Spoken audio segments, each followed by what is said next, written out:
नमस्कार, स्वागत है आप सभी का नवभारत सुपर 6 में। आपके साथ मैं हूं प्रिया सिन्हा। क्या ईरान ने अमेरिका से अपना बदला पूरा कर लिया या फिर दुनिया एक ऐसे तीसरे विश्व युद्ध के मुहाने पर खड़ी है जहां से वापसी का कोई रास्ता है ही नहीं। दरअसल जून में अमेरिका और ईरान के बीच हुआ शांति समझौता अब पूरी तरह से बारूद के ढेर में तब्दील हो चुका है।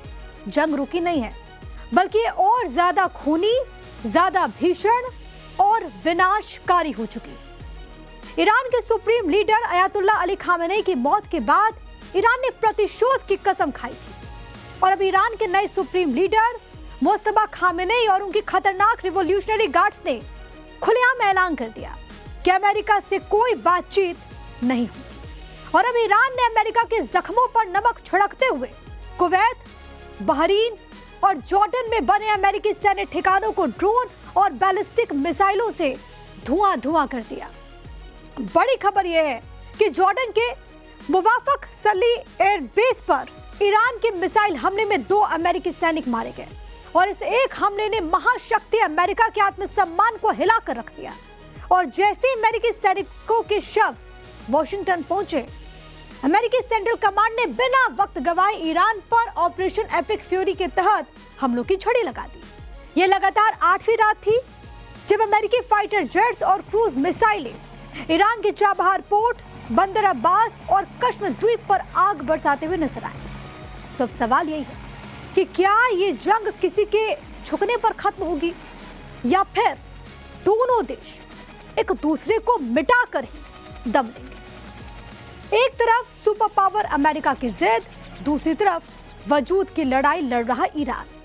पूरी दुनिया की सांसें थमी, क्योंकि अगर ये जंग नहीं रुकी तो ग्लोबल इकोनॉमी और तेल की सप्लाई पूरी तरह से तबाह हो जाएगी। तो आज इस महासंकट की हर बारीक और डरा देने वाली हकीकत को हम आपके सामने डिकोड करने वाले हैं। लेकिन आगे बढ़ने से पहले आपको कुछ तस्वीरें दिखाना बेहद जरूरी, जो कि तस्दीक कर देगी कि इस जंग का अंजाम विध्वंसक और पूरी दुनिया को हिला देने वाला होगा।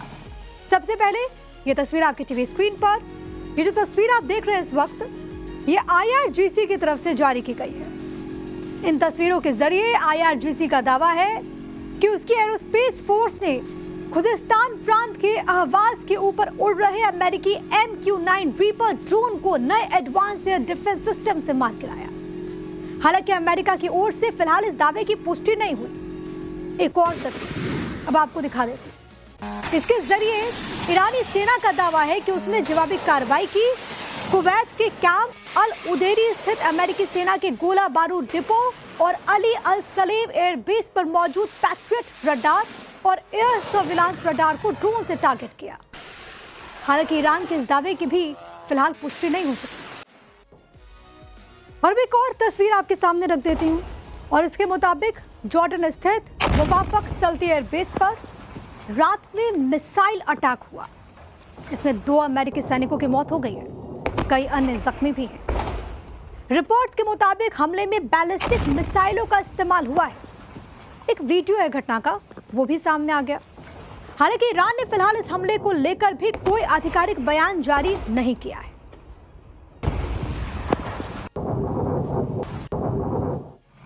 दरअसल इसी महीने 9 जुलाई को अयातुल्ला अली खामेनेई को सुपर्द खाक किया गया और इसके ठीक बाद ईरान के नए सुप्रीम लीडर मुस्तफा खामेनेई ने कसम खाई कि वो अपने पिता और देश के नागरिकों के खून के एक एक कतरे का हिसाब अमेरिका से लेंगे। और अब ऐसा लगने लगा है कि मुस्तफा ने कई हद तक अपनी कसम पूरी भी कर दी। कैसे, ये जानना जरूरी है। तो चलिए अब ग्राफिक्स के जरिए आपको हम समझा देते हैं। दरअसल होर्मुज पर ईरान का कंट्रोल वर्तमान युद्ध में उसकी सबसे बड़ी रणनीतिक और आर्थिक ढाल बन गया। युद्ध की शुरुआत होते ईरान ने अपनी नौसेना, एंटी शिप क्रूज मिसाइलों और सुसाइड ड्रोन की मदद से पूरे रूट को पूरी तरह से ब्लॉक कर दिया।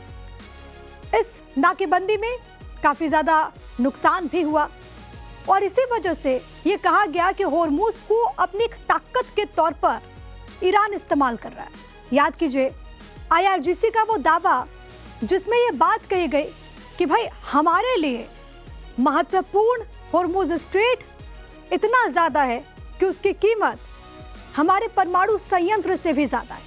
तो ये बताता है कि किस तरीके से ईरान इस पूरे रूट को अपने लिए इंपॉर्टेंट मानता है और इस नाकेबंदी का सीधा असर वैश्विक ऊर्जा सुरक्षा पर पड़ा, क्योंकि इस मार्ग से होने वाला कच्चे तेल का व्यापार 95% और लिक्विड नेचुरल गैस यानी कि LNG का शिपमेंट 99% तक ठप हो गया।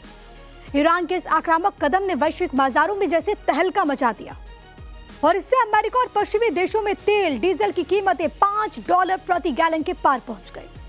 इसके अलावा अंडरग्राउंड मिसाइल सिटीज ईरान की रक्षा रणनीति का सबसे मजबूत स्तंभ है, पिलर है, जिसने उसे अमेरिका और इजराइल के भीषण हवाई हमलों के बावजूद सेफ रखा है, सुरक्षित रखा है। दरअसल ईरान का 80% से ज्यादा हिस्सा ऊंचे और उबड़ खाबड़ पहाड़ी इलाकों से घिरा है। इस प्राकृतिक सुरक्षा का फायदा उठाते हुए ईरान ने पहाड़ों के 500 मीटर अंदर कम से कम 30 hyper secure underground missile cities तैयार कर लिए। अमेरिकी इंटेलिजेंस के आंकड़ों के मुताबिक इस युद्ध में सैकड़ों हवाई हमले झेलने के बाद भी ईरान के लगभग 70% मिसाइल लॉन्चर हथियारों का स्टॉक पूरी तरह से सुरक्षित है और एक्टिव भी। साथ ही एक्सेस ऑफ रेजिस्टेंस ईरान की वो रणनीतिक ताकत जिसने इस युद्ध को केवल ईरान की सीमाओं तक सीमित नहीं रहने दिया, बल्कि इसे पूरे मिडिल ईस्ट में फैलाकर अमेरिका और इजराइल के लिए बड़ी चुनौती पेश कर दी। दरअसल ईरान ने लेबनान के हिजबुल्लाह, यमन के हूती विद्रोहियों और इराक और सीरिया के शिया लड़ाकों जैसे अपने शक्तिशाली प्रॉक्सीज को एकजुट किया। इस मोर्चे की मारक क्षमता की वजह से अमेरिका और इजराइल अपनी पूरी सैन्य ताकत ईरान पर केंद्रित कर ही नहीं पा रहे और इसने ईरान को इस पूरे संघर्ष में एक बेहद मजबूत और एग्रेसिव कंडीशन में आक्रामक स्थिति में लाकर खड़ा कर दिया। लंबे समय से कतर, कुवैत, यूएई, बहरीन जैसे खाड़ी के देश अपनी सुरक्षा के लिए अमेरिकी सैन्य उपस्थिति, आधुनिक पैट्रियट मिसाइल डिफेंस सिस्टम पर निर्भर थे, डिपेंडेंट थे। लेकिन इस युद्ध में जब ईरान और उसके सहयोगियों ने कुवैत के तेल डिपो, बहरीन के अमेरिकी नौसैनिक बेस और कतर के रडार साइटों पर एक साथ सैकड़ों सुसाइड ड्रोन्स और बैलिस्टिक मिसाइलों से अटैक किए, तो इस सुरक्षा कवच पूरी तरह से नाकाम साबित हुआ। नतीजा, सऊदी अरब और यूएई जैसे प्रमुख अरब देश अब खुद को इस युद्ध से दूर रख रहे हैं और अमेरिका पर आंख मूंद कर भरोसा करने के बजाय अपनी सुरक्षा सुनिश्चित करने के लिए ईरान के साथ सीधे कूटनीतिक रास्ते और बातचीत तलाशने को मजबूर हो रहे हैं। इसके अलावा ईरान अच्छी तरह से जानता है, उससे ये बात मालूम है कि वो सीधे सैन्य बजट या फिर अत्याधुनिक लड़ाकू विमानों के मामले में अमेरिका से मुकाबला नहीं कर सकता। इसीलिए उसने कम लागत वाले suicide drones, anti ship missile और छिटपुट हमलों का सहारा लिया।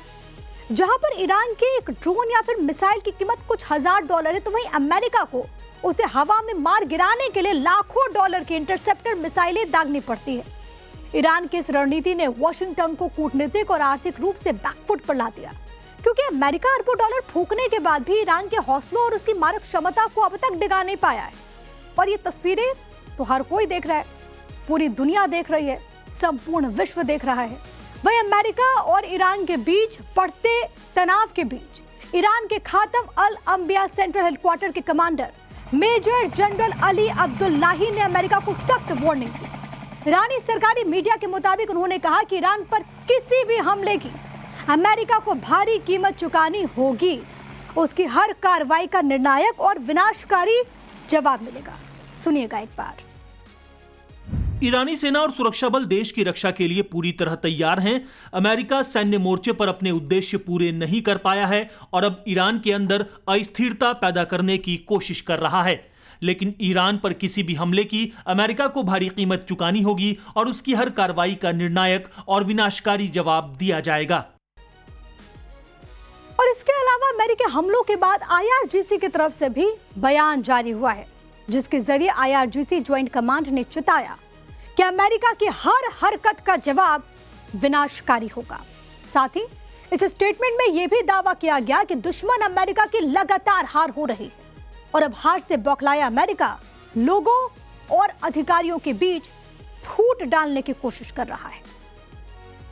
दुश्मनों की लगातार हार हो रही है, वो लोगों और अधिकारियों के बीच फूट डालने की कोशिश कर रहा है। उसकी मतभेद पैदा करने की बुरी मंशा है। दुश्मन गलतफहमियों में साजिशों को अंजाम दे रहा है। अपराधी, धोखेबाज और कपटी अमेरिका को चेतावनी देते हैं कि लालच, दादागिरी, तानाशाही या क्रूरता की किसी भी हरकत का जवाब निर्णायक और विनाशकारी तरीके से देंगे। और नवभारत सुपर 6 में अब वक्त 2 मिनट में आज दिन भर की अहम खबरों का। कल से संसद का मॉनसून सत्र शुरू होने जा रहा है। इसको लेकर सरकार ने आज ऑल पार्टी मीटिंग बुलाई, जिसकी अध्यक्षता रक्षा मंत्री राजनाथ सिंह ने की। ऑल पार्टी मीटिंग को लेकर केंद्रीय संसदीय कार्य मंत्री किरेन रिजिजू ने सबकी बातें सुनने और सुझाव नोट करने की बात कही है। वहीं टीएमसी के सांसद महुआ मोइत्रा ने कहा कि विपक्ष ने E20 पेपर लीक और सोनम वांगचुक का मुद्दा उठाया। गृह मंत्री अमित शाह ने पश्चिम बंगाल में कानून व्यवस्था की स्थिति पर उच्च स्तरीय समीक्षा बैठक की। दक्षिण कोलकाता में आयोजित इस बैठक में सीएम शुभेंदु अधिकारी के साथ प्रदेश के आला अधिकारी भी शामिल हुए। मीटिंग में सीमा सुरक्षा, घुसपैठ और आंतरिक सुरक्षा से जुड़े संवेदनशील विषयों पर चर्चा हुई। इसके अलावा गृह मंत्री अमित शाह ने कोलकाता में भाषा संग्रहालय शब्दलोक का उद्घाटन भी किया। राष्ट्रपति द्रौपदी मुर्मू रविवार को मोल्दोवा, उत्तर मैसेडोनिया और रोमानिया की यात्रा पर रवाना हो गई। यात्रा का पहला चरण मोल्दोवा से शुरू होगा, जो कि किसी भी भारतीय राष्ट्रपति की पहली यात्रा होगी। उसके बाद नॉर्थ मैसेडोनिया और रोमानिया का वो दौरा करने वाली है। बता दें कि इस यात्रा का मकसद द्विपक्षीय संबंधों, व्यापार और टेक्निकल कोऑपरेशन को मजबूत करना है।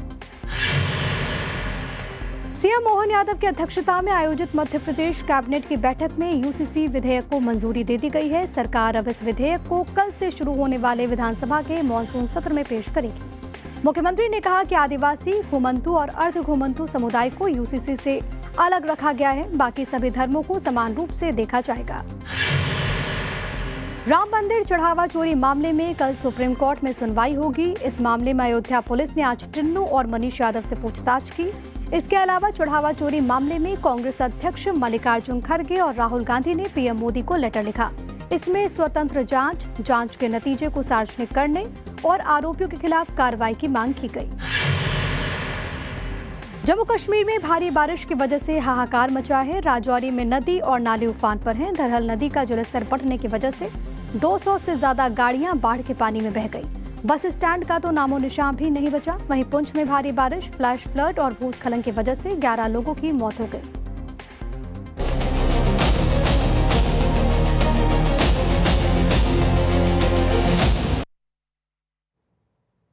और अब वक्त हमारी अगली स्पेशल स्टोरी का। तो दिल्ली के जंतर मंतर पर पिछले 20 दिनों से भूख हड़ताल पर बैठे एक्टिविस्ट सोनम वांगचुक की भूख हड़ताल की गूंज आज दिल्ली हाई कोर्ट तक जा पहुंची। सोनम वांगचुक की पत्नी गीतांजलि ने कोर्ट का दरवाजा खटखटाकर गुहार लगाई कि उनके पति को सरकारी अस्पताल से हटाकर किसी प्राइवेट हॉस्पिटल में शिफ्ट किया जाए।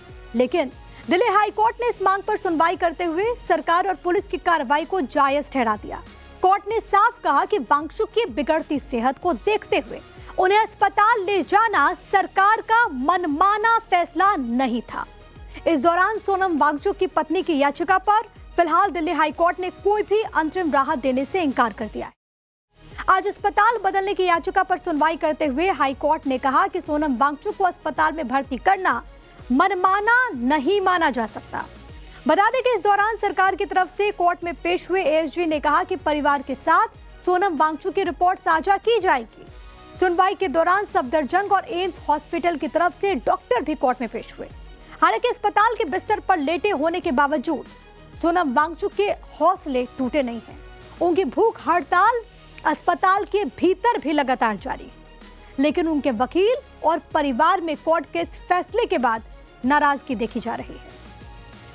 सोनम वांगचुक जी को अगर रिकवर भी करना है, उसके लिए भी तो हमको अपना एनवायरनमेंट चाहिए, हमको अपने डॉक्टर्स चाहिए। हम ऐसा नहीं कि हमको कोई ट्रस्ट नहीं है सफदरजंग में या एम्स में, बट आज के दिन उनकी फैमिली ने क्लियरली बोला है और सुपरिटेंडेंट ने भी बोला, वो ज्वाइन थी, कि उन्होंने कहा भाई बार बार कहते हैं कि हमको आपकी हॉस्पिटल पे ट्रस्ट नहीं है, हमको सरकार पे ट्रस्ट नहीं है। सपोज सरकारी व्यवस्था पे उनको ट्रस्ट नहीं है और वो इंडिया की one of the famous and one of the best hospital Vedanta जाना चाहते हैं और वेदांता से इन्होंने बात कर ली है, तो इनको रोका क्यों जा रहा है? ये लार्जर क्वेश्चन है। अब हम लोग जा रहे हैं अपील। वहीं कोर्ट में सुनवाई के बाद सोनम वांगचुक की पत्नी गीतांजलि का भी स्टेटमेंट सामने आया। इसमें उन्होंने कहा कि अगर सोनम की सेहत की इतनी ही चिंता थी तो सिविलियन ड्रेस में पुलिस क्यों बेरहमी के साथ उन्हें उठाकर ले गई। इस दौरान गीतांजलि ने यह भी कहा कि ये सब नौटंकी है। वो हेल्थ के लिए चिंतित नहीं बल्कि उन्हें डर है कि अगर कल होने वाले मार्च में सोनम निकले तो लाखों की भीड़ उनके साथ जुट जाएगी।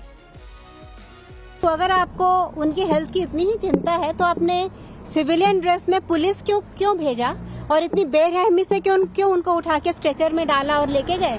आप प्रॉपरली आके एक मेडिकल टेस्ट कर सकते थे और आप उनकी फैमिली को कह सकते थे कि ये लो है इसलिए हम ले जाना चाहते हैं। वो तरीका होता है एक डेमोक्रेसी में, अगर आप ट्रूली उनकी हेल्थ के लिए चाहिए थे।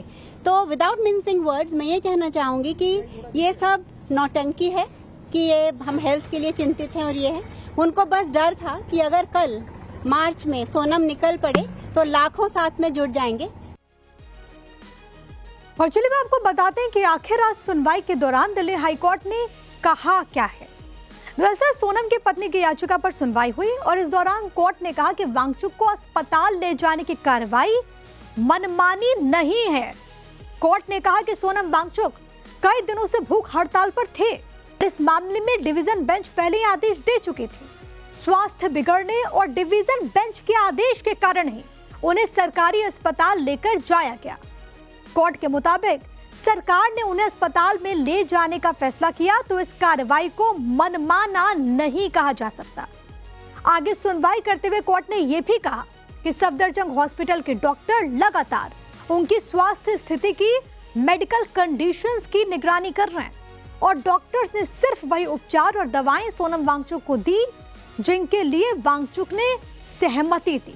इसलिए नहीं कहा जा सकता कि उनके खिलाफ किसी प्रकार की कोई भी मनमानी की गई हो। इसके बाद आखिर में कोर्ट ने कहा कि सोनम वांगचुक चाहे तो डॉक्टर्स के इलाज में सहयोग करे, हालांकि अदालत उन्हें ऐसा करने का निर्देश नहीं दे रही। इसी बीच कल होने वाले मार्च से पहले सोनम वांगचुक ने अस्पताल से भी सोशल मीडिया पर एक पोस्ट किया है। वो पोस्ट आप देख रहे हैं मेरे ठीक बगल में।